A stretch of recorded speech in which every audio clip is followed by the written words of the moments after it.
Assalamualaikum warahmatullahi wabarakatuh. Sahabatku sekalian, mendapatkan kiriman video kucing berbagi.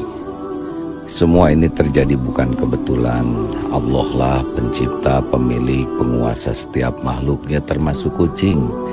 Dan terjadinya video ini pun dengan izin Allah dan pasti ada hikmahnya. Mari kita tafakuri bersama bagaimana kalau binatang saja dengan segala keterbatasan yang jauh tertinggal dibanding kita menikmati berbagi. Bagaimana mungkin kita yang diberi akal, apalagi diberi iman, masih hidup dalam kekikiran. Selamat bertafakur sahabatku.